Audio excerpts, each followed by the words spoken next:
नमस्ते, प्रणाम। मैं आपकी कंचन आज फिर से लेके आई हूँ एक महंगाई गीत।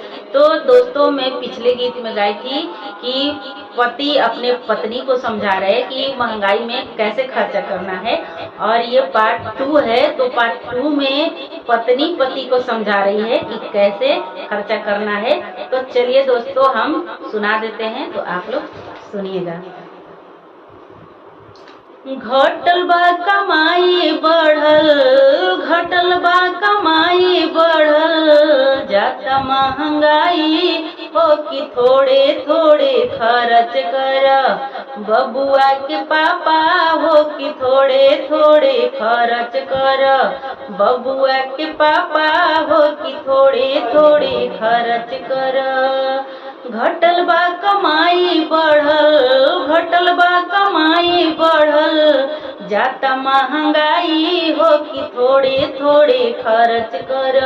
बबुआ के पापा हो कि थोड़े थोड़े खर्च कर। बबुआ के पापा हो कि थोड़े थोड़े खर्च कर। गाड़ी बुलेट के बारा जा तोहरा रागड़ा, गाड़ी बुलेट के बारा जा तोहरा रागड़ा, दारू शराब के रोजे रोजे झगड़ा, दारू शराब के रोजे रोजे झगड़ा।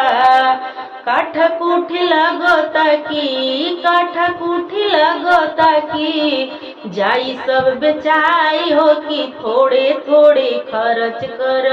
बबुआ के पापा हो कि थोड़े थोड़े खर्च कर। बबुआ के पापा हो कि थोड़े थोड़े खर्च कर। दारू पेट्रोल सर्विसिंग रिचार्ज हो, भाव सुनी सुनी हमर खटके मिजाज हो। दारू पेट्रोल सर्विसिंग रिचार्ज हो, भाव सुनी सुनी हमर खटके मिजाज हो। कुछ दिन खातिर राजा, कुछ दिन खातिर राजा, मन ल मनाए हो कि थोड़े थोड़े खर्च कर। मुन्नावा के पापा हो कि थोड़े थोड़े खर्च कर। कुछ दिन खातिर राजा, कुछ दिन खातिर राजा, कर कंट्रोल हो कि थोड़े थोड़े खर्च कर। छोटुआ के पापा हो कि थोड़े थोड़े खर्च कर। बबुआ के पापा हो कि थोड़े थोड़े खर्च कर। करब मन मानी तब बिगड़ जाई मम्मीला हो, करब मन मानी तब बिगड़ जाई मम्मीला हो। बच्चा नहीं खरा जाय अभी ओले तनी समझ हो, बच्चा नहीं खरा जाय अभी ओले तनी समझ हो।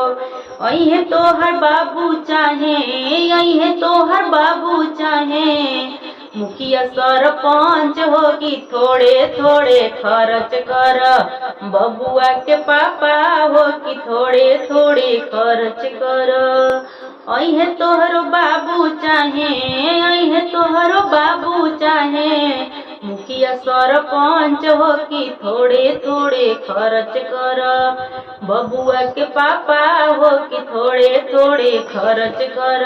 मुन्नावा के पापा हो कि थोड़े थोड़े खर्च कर।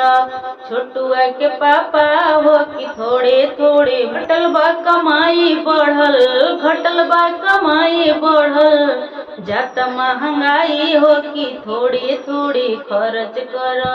मुन्नावा के पापा हो कि थोड़े थोड़े खर्च कर। बबुआ के पापा हो कि थोड़े थोड़े खर्च कर।